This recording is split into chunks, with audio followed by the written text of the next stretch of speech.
Bismillahirrahmanirrahim. Assalamualaikum warahmatullahi wabarakatuh. Alhamdulillah wassalatu wassalamu ala Rasulillah wa ala alihi wa ashabihi wa man walah amma ba'd. Anak-anak sekalian rahimani wa rahimakumullah. Insyaallah kita akan melanjutkan materi kita dari pelajaran akidah. Kita akan masuk pada pelajaran yang ke-10. Di sini masih tentang lanjutan bab sikap keras terhadap orang yang beribadah kepada Allah di sisi kuburan orang saleh. Maka bagaimanakah jika orang saleh itu yang disembah? Ya, jadi terkait dengan bagaimana larangan keras dalam syariat terhadap orang yang beribadah kepada Allah di sisi kuburan orang saleh khususnya, atau beribadah di kuburan secara umum, yang menjadikan kuburan sebagai tempat beribadah. Maka tentunya kalau kemudian orang yang saleh tadi atau orang yang dikubur tadi yang disembah, maka tentunya ini merupakan perkara yang jauh lebih besar dan lebih keras larangannya dalam syariat. Taib. Di sini dibawakan dalam muqaddimah ya, sebuah hadis wali Ahmad bi sanadin jayyidin an Ibnu Mas'udin radhiyallahu anhu marfu'a. Ya, Imam Ahmad ya di sini diriwayatkan oleh Imam Ahmad ya dengan sanad yang jayyid, dengan sanad yang bagus dari sahabat Abdullah bin Mas'ud radhiyallahu anhu marfu'an, secara marfu'. Jadi artinya marfu' sampai kepada Rasulullah sallallahu alaihi wasallam. Bahwasanya Rasulullah SAW menyampaikan inna min syirarin nasi man tudrikuhumus sa'atu wa hum ahya'un walladzina yattakhiduna, ya itu ada beberapa keliru harokat ya, walladzina yattakhiduna al-qubura masajida. Sesungguhnya termasuk sejelek-jelek manusia di sisi Allah Subhanahu wa taala adalah mereka orang-orang yang masih hidup ketika terjadi hari kiamat. Ya. Jadi ketika terjadi hari kiamat, ketika itu yang tinggal, yang tersisa di atas muka bumi hanyalah orang-orang yang paling buruk keadaannya. Tidak ada lagi orang-orang yang beriman. Ya, mereka adalah orang-orang kafir, orang-orang munafik. Mereka orang-orang yang tidak memiliki keimanan di dalam hati mereka. Adapun orang-orang yang beriman nanti terlebih dahulu sebelum Allah Subhanahu wa taala menegakkan hari kiamat, Allah Subhanahu wa taala mengutus sebuah angin, ya, sebuah angin yang berhembus, kemudian tiap kali angin tersebut mengenai seorang mukmin, maka mukmin tersebut akan diwafatkan oleh Allah Subhanahu wa taala sehingga tidak lagi tersisa seorang pun dari kalangan orang-orang yang beriman di atas muka bumi. Kemudian tinggallah yang tersisa hanyalah orang-orang kafir, sejelek-jeleknya manusia. Maka kemudian setelahnya ditegakkan hari kiamat. Ya, setelahnya ditegakkan hari kiamat. Dan juga di antara yang seburuk-buruk manusia, sejelek-jeleknya manusia di sisi Allah Subhanahu wa taala adalah mereka orang-orang yang menjadikan kuburan sebagai tempat ibadah. Ya, mereka menjadikan kuburan sebagai tempat ibadah. Taib. Ya, di sini diriwayatkan oleh Imam Abu Hatim dalam sahihnya. Taib, rawahu Abu Hatim fi sahihihi. Ya, hadis ini juga diriwayatkan oleh Imam Abu Hatim dalam sahihnya. Ini hadis yang sahih. Taib. Ya. Kemudian beberapa kosakata dalam hadis di atas tadi. Yang pertama, man tudrikuhumus sa'atu wa hum ahya'un. Itu yang benar, tudrikuhum ya. Man tudrikuhum as-sa'atu wa hum ahya'. Itu orang-orang yang masih hidup ketika terjadi hari kiamat. Maksudnya mereka mendapatkan tanda-tanda kiamat seperti terbitnya matahari dari barat. Ya, ketika sudah terbit matahari dari barat, maka itu sudah merupakan tanda terakhir dari tanda-tanda hari kiamat, yang setelahnya kemudian ditegakkanlah hari kiamat. Ya. Maka orang-orang yang beriman, mereka tidak akan mendapati tanda-tanda hari kiamat yang besar, yang itu tanda hari kiamat yang yang terakhir ya, dengan yaitu terbitnya matahari dari barat. Ya, karena sebelumnya Allah Subhanahu wa taala telah mewafatkan semua orang-orang yang beriman. Taib. Kemudian pokok-pokok pembelajaran dari pelajaran kita di pelajaran ke-10 ini, yang pertama, sejelek-jelek manusia di sisi Allah Subhanahu wa taala. Ya. Jadi Rasulullah SAW mengabarkan bahwasanya di akhir zaman nanti akan hilang kebaikan dan orang-orang yang baik. Ya, sehingga yang tersisa hanya orang-orang yang buruk, yaitu orang-orang yang mengalami munculnya tanda-tanda kiamat dalam keadaan kafir, dan termasuk sejelek-jelek manusia yaitu mereka yang menjadikan kuburan sebagai masjid. Ya. Jadi dalam hadis tadi Rasulullah SAW menyebutkan di antara sejelek-jelek manusia di sisi Allah Subhanahu wa taala, yang pertama yaitu mereka orang-orang yang mendapati ditegakkannya hari kiamat. Ya, karena tidaklah ditegakkan hari kiamat kecuali atas orang-orang yang paling buruk keadaannya, sejelek-jelek manusia yang masih tersisa di atas muka bumi ini. Ya, maka dengan atas mereka lah kemudian ditegakkan hari kiamat. Ya, ditegakkan hari kiamat yang pada hakikatnya itu merupakan hukuman azab bagi mereka di dunia dengan azab yang sangat-sangat luar biasa mengerikannya, ya, dengan dihancurkannya alam semesta ini. Ya, itulah azab yang Allah Subhanahu wa taala akhirkan, yang Allah Subhanahu wa taala tunda bagi mereka semua orang-orang kafir di atas muka bumi ini.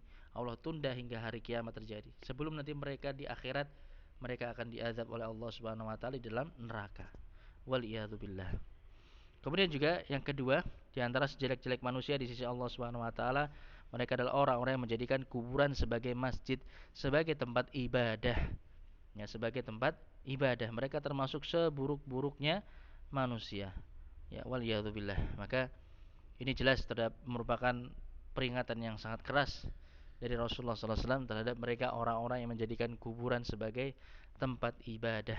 Ya, menjadikan kuburan sebagai tempat ibadah. Tayyib. Kemudian berikutnya, pokok pembelajaran yang kedua, bentuk-bentuk menjadikan kuburan sebagai masjid. Maksudnya bagaimana bagaimana yang dimaksudkan dengan menjadikan kuburan sebagai masjid? Yang menjadikan kuburan sebagai masjid itu ada dua bentuk. Yang pertama, membangun bangunan masjid di atas kuburan. Jadi jelas dia membangun bangunan masjid di atas kuburan kemudian dijadikan sebagai tempat ibadah. Ya, maka ini jelas dia menjadikan kuburan sebagai tempat ibadah, sebagai masjid. Ya. Jadi apa? Dia bangun di atasnya bangunan, ya, bagaikan masjid, kemudian dia dijadikan sebagai tempat ibadah.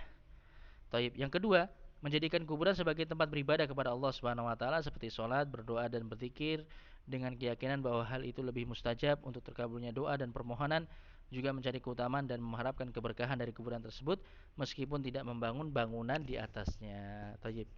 Ini meskipun tidak dibangun di atasnya bangunan, tapi kuburan tadi dijadikan sebagai tempat ibadah, maka itu sudah dikatakan kuburan tadi dijadikan sebagai masjid, menjadikan kuburan sebagai masjid. Taib. Karena namanya masjidun, yaitu tempat sujud, artinya tempat beribadah.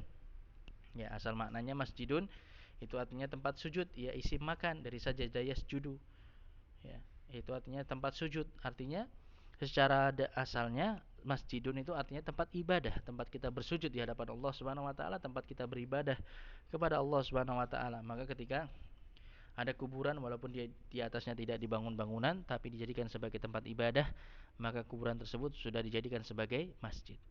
Termasuk kemungkaran yaitu menghiasi kuburan, memberi lampu dan mengapurnya. Jadi dikapur, dibangun di semen, kemudian diberi kijing dan selainnya.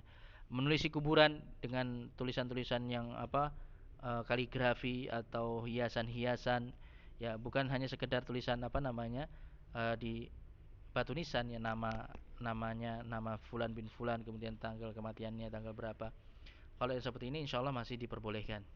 Ya, selama tidak berlebihan, selama mungkin hanya berupa kayu yang ditancapkan kemudian ada nama dari sahibul qabr. Jadi ada nama dan tanggal kematian, tanggal lahir dan tanggal kematian dari penghuni kubur tadi.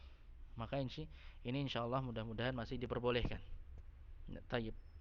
Adapun kalau sudah sampai menulisi tadi dengan tulisan-tulisan kaligrafi, hiasan-hiasan, ya, dan membangun kubah, mungkin di atasnya dia bangun kubah di atasnya, ya, kemudian memasang tirai dan menggantungkan gambar di atasnya serta memberikan pelayanan kepada orang yang berkunjung dan memberi uang kepada juru kuncinya. Ini banyak terjadi di kuburan-kuburan yang dikeramatkan, kuburannya para wali dan yang lainnya. Maka seperti ini keadaannya. Itu semua termasuk sarana yang akan mengantarkan kepada kesyirikan dan peribadatan kepada yang dikubur. Ya, maka nanti manusia-manusia mereka tidak memiliki pengetahuan ilmu tauhid yang benar, mereka sangat awam terhadap tauhid, mereka nggak tahu bahwasannya berdoa memohon kepada penghuni kubur tadi yang mereka anggap sebagai orang-orang soleh itu termasuk kesyirikan. Mereka nggak paham mereka tidak paham tentang perkara tersebut, mereka tidak paham tentang kesyirikan, sehingga akhirnya mereka pun terjatuh ke dalam kesyirikan. Akhirnya mereka beribadah kepada penghuni kubur tadi. Taib. Maka termasuk keterasingan Islam ini terasa asing di zaman sekarang ini bahwa perkara-perkara tersebut telah dikerjakan oleh kebanyakan orang yang mengaku muslim pada zaman sekarang ini. Banyak sekali Mereka orang-orang yang mengaku kaum muslimin yang melakukan perkara-perkara seperti ini, dan diyakininya perkara tersebut sebagai bentuk takarrub kepada Allah Subhanahu wa taala. Yang mereka meyakini bahwasanya hal tersebut itu bentuk mendekatkan diri kepada Allah Subhanahu wa taala. Padahal Allah dan Rasulnya tidak pernah memerintahkan hal tersebut. Kalau seandainya memang itu bentuk takarrub kepada Allah, tentunya sudah diperintahkan oleh Allah dan Rasulnya. Tapi Allah dan Rasulnya tidak pernah memerintahkannya. Rasulullah tidak pernah mencontohkannya. Para sahabat tidak pernah melakukannya. Bahkan Rasulullah SAW dalam berbagai hadis ya yang sudah kita lewati, beliau melarang hal ini. Beliau melarang dari hal ini. Melarang beribadah di kuburan. Apalagi kuburannya orang-orang soleh. Padahal hal itu termasuk kejelekan yang sangat besar. Ya, termasuk keburukan yang sangat besar. Sebagaimana disebutkan tadi dalam hadis pada hadis di bab ini dalam pelajaran ini ya, bahwasanya mereka termasuk atau orang-orang yang melakukannya termasuk sejelek-jelek manusia di sisi Allah Subhanahu wa taala. Maka sungguh Rasulullah sallallahu alaihi wasallam telah melarang dari membangun bangunan di atas kuburan seperti yang disebutkan dalam hadis terdahulu sebagai bentuk penjagaan terhadap kemurnian tauhid. Beliau terus mengulangi dan memperingatkan tentang hal itu sampai ajal menjemput beliau. Itu semua dilakukan oleh beliau dalam rangka untuk menutup semua pintu kesyirikan. Maka wajib bagi kita berhati-hati dari perkara tersebut dan mengingkari orang-orang yang melakukannya. Ya. Ini anak-anak sekalian rahimani wa rahimakumullah. Apa yang harus kita ketahui, apa yang harus kita pahami terkait dengan hal ini? Maka kita yakini ini termasuk kemungkaran yang besar, bahkan termasuk jalan yang mengantarkan kepada kesyirikan. Maka wajib bagi kita untuk mengingkarinya, untuk menjauhi hal ini dan memperingatkan umat dari perkara ini. Ya. Wallahu taala a'lamu bissawab. Tayyib, ini yang bisa kita pelajari pada halaqah hari ini. Kemudian untuk evaluasinya bisa kalian coba kerjakan ya, walaupun tidak perlu dikumpulkan sekarang. Ya silakan kalian kerjakan untuk untuk latihan memahami materi yang kita bahas, dan juga untuk persiapan untuk ulangan maupun untuk UAS nantinya ya. Tayyib, semoga Allah Subhanahu wa taala memberikan taufiknya kepada kita semua, dan semoga apa yang kita pelajari bisa dipahami dengan baik. Alhamdulillahirabbil alamin wa sallallahu wasallam ala nabiyyina Muhammadin wa ala alihi wa ashabihi ajmain. Subhanakallahumma bihamdik asyhadu an la ilaha illa anta astaghfiruka wa atubu ilaik. Wassalamualaikum warahmatullahi wabarakatuh.